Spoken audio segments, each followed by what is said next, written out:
കഥയും കവിതയും ഒന്നും വായിക്കുക പതിവില്ലാത്ത സാധാരണക്കാർ പോലും കാവ്യമയമായി സംസാരിക്കുന്നതിനെക്കുറിച്ച് വൈലോപ്പിള്ളി എഴുതിയിട്ടുണ്ട്.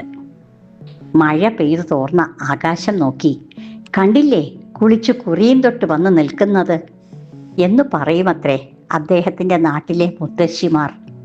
ഉജ്ജയിനിയിലെ കഥ പറച്ചിലുകാരെക്കുറിച്ച് കാളിദാസൻ മേഘസന്ദേശത്തിൽ പാടിയിട്ടുണ്ട്. നമ്മുടെ വടക്കൻ പാട്ടുകളിലെ പാണന്മാരെയും ഇത്തരുണത്തിൽ ഓർക്കാവുന്നതാണ്.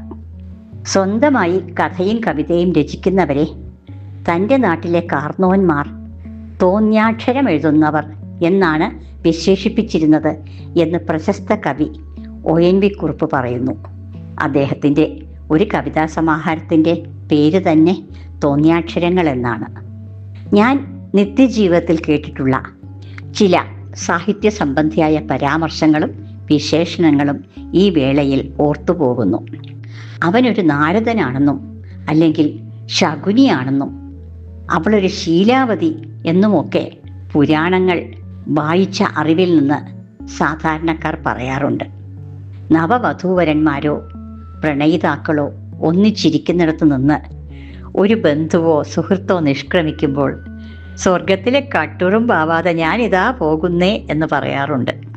ഒരു സാഹിത്യ രസികൻ ഈ സന്ദർഭത്തിൽ പറഞ്ഞത്, ഞാൻ ഈ മാൻകുട്ടിയെ അതിൻ്റെ അമ്മയുടെ അടുത്താക്കട്ടെ എന്നാണ്. ശാകുന്തളത്തിലെ കാവ്യമനോഹര നിമിഷം നമ്മുടെ മുന്നിൽ പുനരാവിഷ്കരിക്കപ്പെടുകയാണ്. ദുഷ്യന്തനെയും ശകുന്തളയെയും ആദ്യ സമാഗമ വേളയിൽ ഒന്നിച്ചാക്കിയിട്ട് അവിടം വിടാനായി തോഴിമാർ അനസൂയയും പ്രിയംവദയും കണ്ടുപിടിച്ച സൂത്രമായിരുന്നു അത്. സഖി, ഈ മാൻകുട്ടി തള്ളയെ കാണാതെ കീഴുന്നു, നമുക്കിതിനെ കൊണ്ടുപോയി ഇതിൻ്റെ അമ്മയുടെ അടുത്താക്കാം. നല്ല അസൽ സൂത്രമല്ലേ അത്?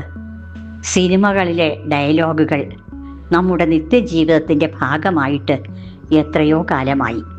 ആളുകൾ ആവർത്തിക്കാൻ വേണ്ടി പഞ്ച് ഡയലോഗുകൾ ഉണ്ടാക്കുന്ന പതിവ് തന്നെയുണ്ട് സംഭാഷണ രചയിതാക്കൾക്ക്.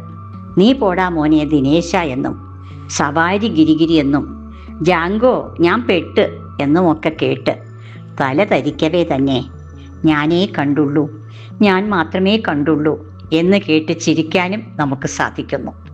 നമുക്ക് പറഞ്ഞു നടക്കാൻ സാഹിത്യത്തിലും സിനിമയിലും ഇനിയും ധാരാളം ഒന്നൊന്നര സംഭവങ്ങൾ ഉണ്ടാകട്ടെ. അവ കാവ്യമനോഹരങ്ങളുമാകട്ടെ.